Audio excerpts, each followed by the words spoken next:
Hello everyone, this is Riku Keyblade Master. Sorry to come at you with another one after I said that I was gonna take a break, but, today I finally finished the Tangled animated series, and I did promise a summary on the ending and my thoughts on the ending as soon as I finished it. So, here it is. Now, like I said, for those of you that haven't yet seen the series, kind of would avoid this until you catch all the way up. So, here we go. Oh, I don't even know where to start. Basically, a huge deal came in with, you know how the feud between Cassandra and Rapunzel was when she got a hold of the Moonstone. And the Moonstone totally took control over her. Well, after finding out that,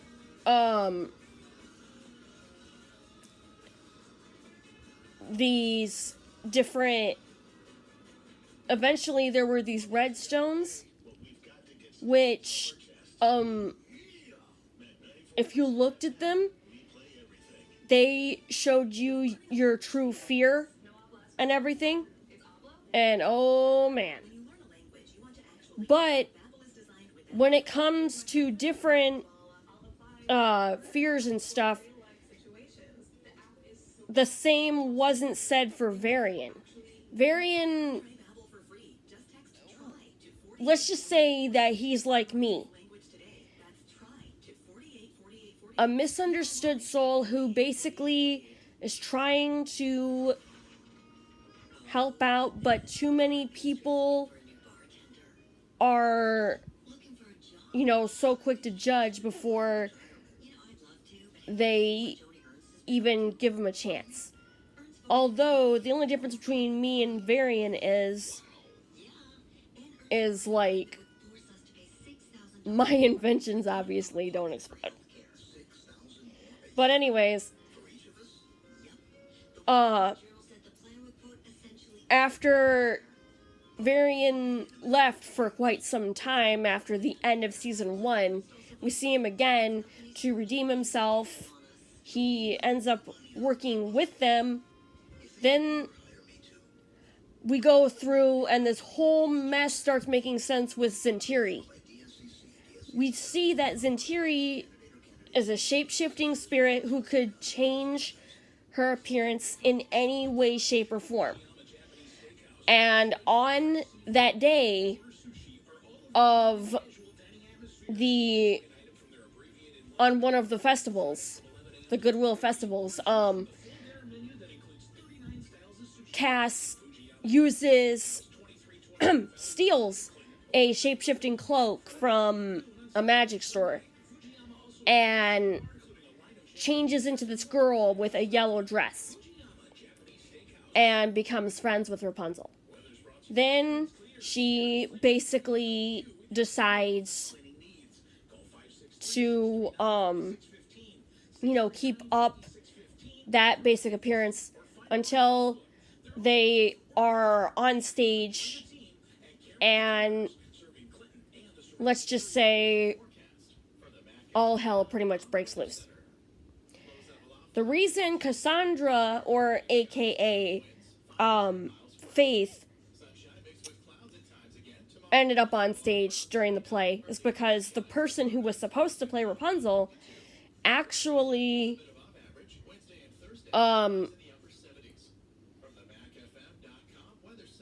called it quits because she didn't feel comfortable with the whole procedure. But anyway, the deal is that after everything gets revealed, then things are almost okay between Cassandra and Rapunzel. Then what happens? Varian's secret invention malfunctions. hits Cassandra, and then, well, before all of that, the invention, rewind back to a day before, and Rapunzel did approve the invention, but only in a dire use of an emergency. So the reason why Cassandra did what she did was to mainly figure out what the Centurion Project actually was. And it turned out to be a ray that would encase Cassandra in these sort of similar to, not really like the gold color crystals, but like, if any of you guys have seen that episode of The Life and Times of Juniper Lee, where they end up trapped in a time warp by the main villain, and the only one that could technically get them out of there was her little brother Ray Ray, and they were essentially cloned. Well, that actually happened in an earlier episode beyond all this. So technically it happened twice. And, stuff like that happening twice in one series, yikes. But the thing is, when the thing malfunctions and it almost hits Cassandra, she's like, wait a minute. And then she finds out, like, everything, and she's, like, so pissed off. There's, like, no getting through to her. Until, of course, they get trapped into this cave, and they have to call a temporary truce. Well, Centauri was manipulating Cassandra the whole time, but one piece was different about this time. There were a bunch of mirrors in this cave that they were trapped in, and the mirrors are like a journal, like Mother Gothel's journal. And one memory got manipulated, but it wasn't until after Cass did what she did and trapped Rapunzel in that cave did she figure out that Centauri was tricking her. She was basically Centauri's puppet. She didn't know that. Well, she knew that, but yet it had to get that bad for Cassandra to realize, oh, okay, what the hell am I doing? And then basically a bunch of stuff happened, and somehow after entrapping Centauri into this little thorn prison that Cassandra had made to go find Rapunzel, not taking into account that Centauri would usually find a way out. So she basically acidized a way out of the prison and then took control of the Brotherhood, including Flynn's dad, who also was a part of the Brotherhood. And Flynn actually got the chance to ask Varian if his dad, he was about to ask if his dad was a member of the Brotherhood, or if his dad was even, okay or not affected by the spell or whatever. And Varian is like, oh no, my dad's fine. And then, it's just, I don't even know how to explain it all. Anyway, so a huge fight ensues. during an eclipse, eventually Cassandra has Rapunzel trapped. And then the eclipse is about to happen. She was about to get weakened. And basically the others went in trudging after her and basically tried to find a way in. But in doing so, they also walked into their own demises. While when Zentiri took control, she took Rapunzel and Cass and basically put them underground with literally no way out.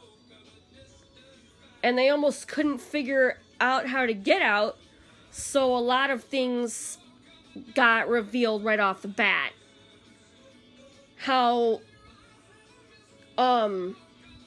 Cassandra always thought that, it wasn't fair that she, was pretty much always basically second to none. And it's just like, she finally realizes after seeing all of it, that whatever happened was not Rapunzel's actual fault. That Mother Gothel only wanted Rapunzel for, her hair so she can stay alive and keep her radiance. And Rapunzel basically, Cass basically was like, yeah, my mom really wasn't the loving type. I see what you mean. She really didn't love anybody. She just wanted, she only wanted Rapunzel for her hair, which Cassandra didn't realize that until it was almost too late. Then she realized that after that piece of the memory came back about the winding box, the other part of the memory was when Mother Gothel said something when she walked away. And that's when she realized, she was like, okay, that's it. So they ended up working together against Zentiri after finally getting out of whatever it took, whatever they were in, because Cassandra actually had a little bit of the sun drop left, which didn't last very long. So Rapunzel was in a crunch to try to get them out of there and to try to save the others. However, things look pretty grim up on the surface. So, and the fight just gets brutal. Then Cassandra does something and basically sacrifices her life force. And Rapunzel is like, you are not. You are not leaving me. No way. She managed to get the Sundrop powers back in order to pull a risky move to save the entire armada that was taken down by Zentiri. And putting all that power into multiple targets at once is not easy. It takes a lot out of you and can even kill you. I should know. I deal with that every day. I should know what kind of effect that has on you. And it just, for a little bit, Cassandra wakes up and Rapunzel is there with her hair just short. And, like, she did... I thought she died, too. But, Pascal snapped her out of it by hitting her with his tongue. And Rapunzel's like, ow! So that's what that feels like.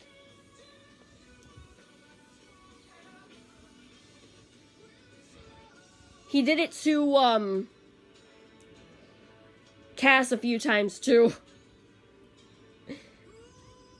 And the only way to get Zentiri away from Corona and away from the rest of the world was to build a Demanitus device to basically, if you think about it, think of the book from Scooby-Doo and the Witch's Ghost, except mechanical and really, really big, and not even looking like a book.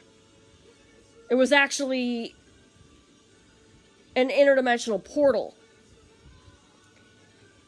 which you had to be really careful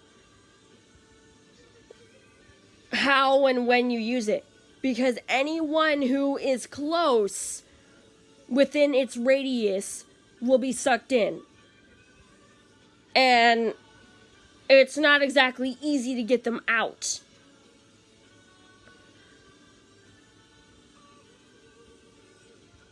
It's not exactly the easiest to get them out. So you have to be really, really careful with a device like that. So in the end, it looks like, in the end, it seems that the sister, the only girl of the Brotherhood, was trapped with that sort of device, and Zentiri was also trapped shortly after. And if I could summarize everything in one word, I hate to use the word epic a million times because I gotta say, it was just, I'm just gonna say serendipitous, which is another word for basically miscellaneous adventure, or like, I can't really explain it. It's just really, really crazy. I'm just gonna say this. It's just crazy. It's nuts. It was totally mind-boggling. Like, there were parts where I was like, wait, what? I had to rewind back a few times because I was like, did I see that correctly? Like, I was like on the edge of my seat the whole time, and when you're on the edge of your seat the whole time, you know you got a good finale right there. So until next time, I have been Riku Keyblade Master. Comment, rate, subscribe to become a Keyblade wielder, and stay awesome as usual. And yeah, this time, I really do mean it. This is, like I said, this is the last video before I, take a little bit of a break, because my sore is doing a lot better, but I just don't want to chance it, I have been using a combination of Orajal and salt water. And believe you me, salt water is nasty. I can't believe fish can live in that. Ugh. How can anybody stand that? Ugh. It's disgusting. But let me know what you guys think about the finale in the comments section. And definitely, if you haven't, like I said last time, that I posted anything related to this series. If you haven't seen it yet, I would totally recommend it. Even if there are like a few episodes that are a little slow, but hey, you can't have a good episode without a little bit of slowing down, am I right? Because if everything was fast-paced, you wouldn't even get the chance to see the problem in the first place at all. But, yep, I'll see you guys next time.